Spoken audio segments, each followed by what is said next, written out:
लड़का लड़की का विवाह 30 साल का हो गया, 35 साल के हो गए, लड़का लड़की 40 साल के हो गए, 35 साल के हो गए, उनका अगर विवाह नहीं हुआ है, बहुत रिश्ते आए चले गए, संबंध आए चले गए, या जो बेटा बेटी चाहते हैं कि हम अच्छा पढ़कर एक नौकरी सरकारी प्राप्त कर लें, कोई ऐसा अच्छा जॉब हमारी किस्मत में मिल जाए, उन बेटा बेटियों से निवेदन करूंगा, यदि आप चाहते हो तो एक प्रयास जरूर करना, एक प्रयास अपनी जिंदगी में जरूर करना। शिवलिंग समझ लेना जरा अच्छे से, शिवलिंग, जलाधारी,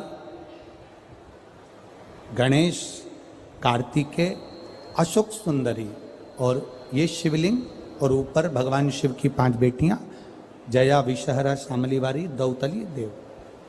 3 प्रदोष या 3 शिवरात्रि। कितनी प्रदोष? 3 या 3 शिवरात्रि। मेरा बेटा बेटियों से निवेदन है, जो अच्छी पढ़ाई कर रहे हैं, मेहनत करो, अच्छा पढ़ो, और मेहनत के साथ में जब कंपटीशन एग्जाम में बैठने का समय आए, 3 स्थान जहां पर आपको, प्रथम अशोक सुंदरी, अशोक सुंदरी की जगह पर जब आप बेलपत्र समर्पित करेंगे तो डंडी का मुख जहां से पानी बहता है उस स्थान पर रखेंगे। दूसरा, शमी का पत्ता,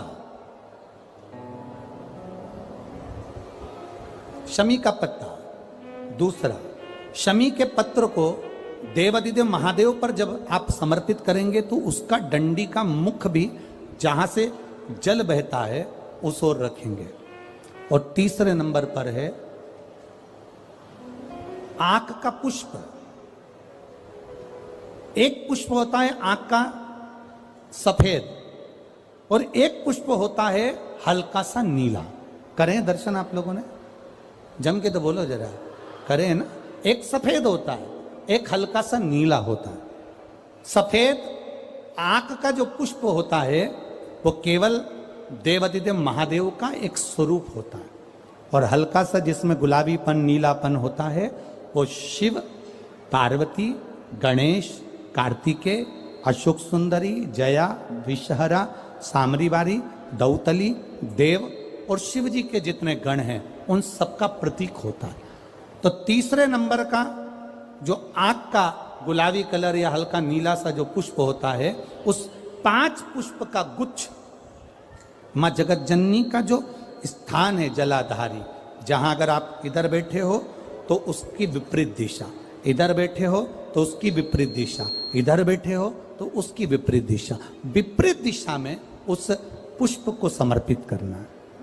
अच्छी पढ़ाई करो, अच्छी मेहनत करो, और मेहनत के साथ में जब कंपटीशन एग्जाम के लिए जा रहे हो, उस जगह पर सीए की पढ़ाई भी कर रहे हो, चाहे किसी भी पढ़ाई में लगे हो, मेहनत के साथ में बाबा देवादिदेव महादेव को 3 प्रदोष या 3 शिवरात्रि आप दिल से बाबा को समर्पित कर कर, बाबा से प्रार्थना कर कर, अशोक सुंदरी पर चढ़ाई हुई बेलपत्र को वापिस लेकर आइए। जिस विद्या स्थल पर आप पढ़ाई करते हो, जिस कमरे में आप रहते हो, वहां उस बेलपत्र को 3 प्रदोष की या 3 शिवरात्रि की बेलपत्र रखिए।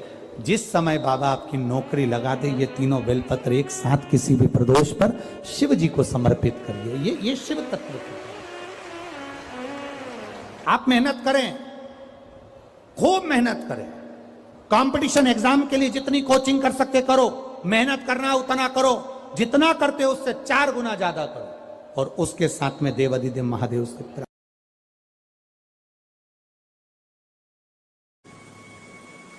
दिन होना चाहिए मंगलवार। कौन सा दिन होना चाहिए? जम के बोलो जरा, मंगलवार। समर्पित करो। उसके बाद में आप विवाह के लिए अगर समर्पित करे हैं तो विवाह में देरी नहीं होगी।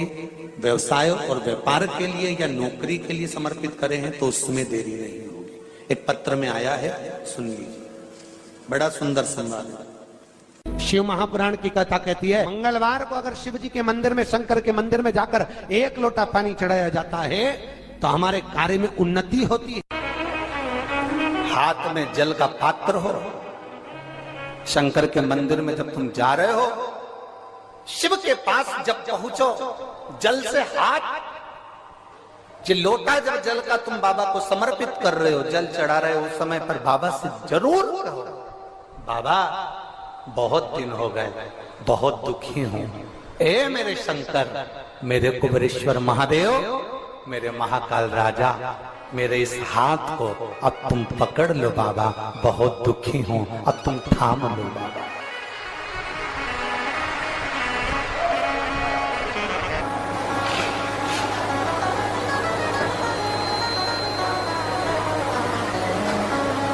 शिव महापुराण की कथा यहां तक कहती है कि यदि आप कोई मंत्र, साधना, व्रत, उपास कुछ भी नहीं जानते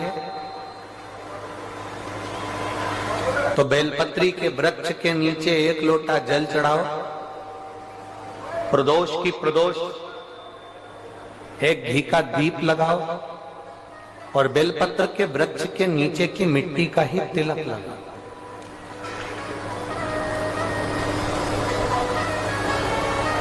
बेलपत्र के वृक्ष के नीचे की ही मिट्टी का तिलक।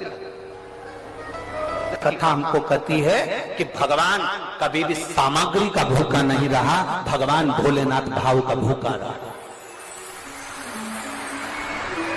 भगवान शंकर को रिझाने के लिए सामग्री की जरूरत नहीं है। कोई चीज तुम पशुपति व्रत करने के लिए गई हो, थोड़ा सामान तुम्हारा घर पर छूट गया, मान लो तुम्हारा कंकु, रोली, मौली, चंदन, हल्दी कुछ घर पर छूट गया, बस एक चीज ना छूटे, जो 6 दिए हैं वो और प्रसाद के 3 हिस्से।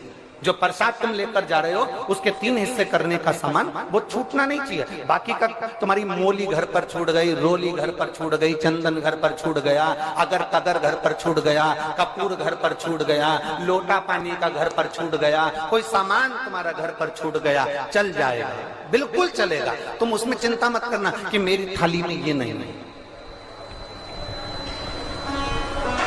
गणगौर की पूजन करने जाती हैं माताएं, इधर गणगौर होती है कि नहीं होती हमको नहीं मालूम। गणगौर की जब पूजन करने माता जाती हैं, तीज का पूजन करने जाती हैं, देवी का पूजन करने जाती हैं, चतुर्थी का पूजन करने जाती हैं, किसी देवी देवता का पूजन करने जाती हैं, पूजन की थाली में दूसरे की थाली में देखती हैं कि बहुत सारा सामान है, मेरी थाली में ये चीज नहीं है, तो उसको याद आती रहती है, मैंने तो भगवान को ये चढ़ाया ही नहीं, मैं तो भगवान को ये दे ही नहीं पाई, मैं तो भगवान को ये दे नहीं पाई, मेरे पास तो ये सामान है ही नहीं, उसकी चिंता में लग जाती है। शिव महापुराण की कथा कहती है जो देवी देवता ने आपके हाथ से बुलवाना था वो सामान देवी देवता ने अपने हाथ से बुलवा लिया, अब चिंता करने की जरूरत नहीं। आप ये टेंशन मत लो कि मेरी थाली में ये नहीं है, मेरी थाली में ये है, ना ना, आप तो भगवान के भरोसे छोड़ दो कि तूने जो कहा मैं वो लेकर आ गया, तूने जो मुझे बुद्धि दी उस बुद्धि से मैं लेकर आ गई, तूने जो मुझे आज्ञा करी मैं वो लेकर पहुंच गई। अब मेरे पास में ये नहीं कि मैं ये भूल गई, मैं ये रह गई।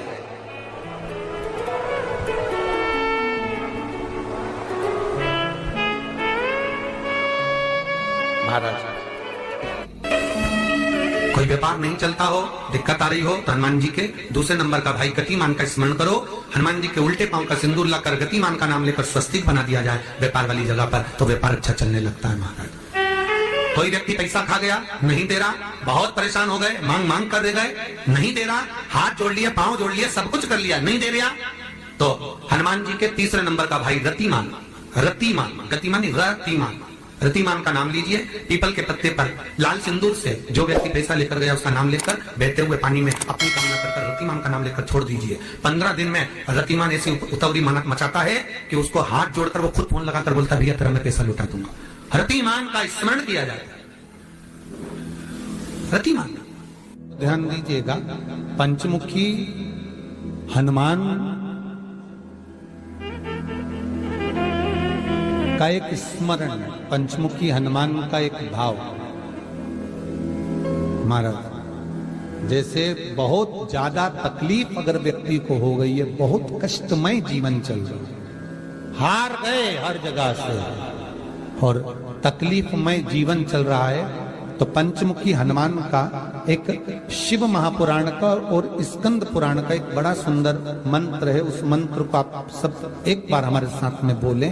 ओम नमो हनुमते रुद्र अवताराय सर्व शत्रु संहारणाय सर्व रोग हराय सर्व वशीकरणाय रामदूताय स्वाहा।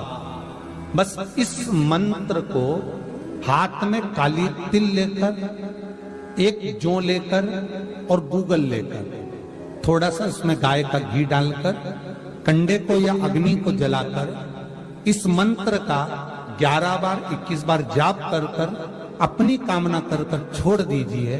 कैसा भी रोग हो, बीमारी हो, कष्ट हो, दुख हो, तकलीफ हो, 21 दिन के अंदर वो आनंद आना प्रारंभ कर देता है।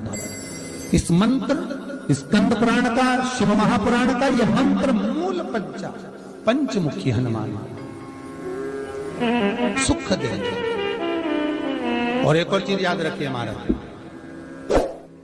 यदि कोई काम के लिए जा रहे हो, कोई व्यापार के लिए जा रहे हो या नौकरी करने के लिए जा रहे हो और लगी नहीं रही, बहुत तकलीफ पा रहे हो, सर्विस ही नहीं लग रही, बहुत कष्टमय हो गया, तो निवेदन करूंगा 5 पीपल के पत्ते पर बेसन के 5 लड्डू घर में बने हुए, गाय के घी के 5 लड्डू रख लो। उस लड्डू के बीचों बीच एक आटे का दिया और उसमें तिल्ली का तेल डालकर इसी मंत्र का प्रयोग कर कर पंचमुखी हनुमान का किसी भी हनुमान के मंदिर में जाकर, दक्षिण मुखी हनुमान के मंदिर में जाकर उसको रख कर आ जाइए। इसके बाद आप उस काम के लिए जाइए, आपका काम सफल हो जाएगा। आपको किसी को नहीं कहना पड़ेगा, कि हाथ जोड़ना नहीं पड़ेंगे, किसी के पांव नहीं पड़ना पड़ेंगे, तुरंत काम होगा। बस इस मंत्र का स्मरण कर कर पंचमुखी हनुमान का भूतेश्वर जो मंत्र है। तुभ्यं श्री शिवाय नमः, तुभ्यं श्री शिवाय नमः। तुम जानकारी अच्छी लगे तो प्लीज चैनल को लाइक कीजिए, सब्सक्राइब कीजिए। Thank for watching. Thank you.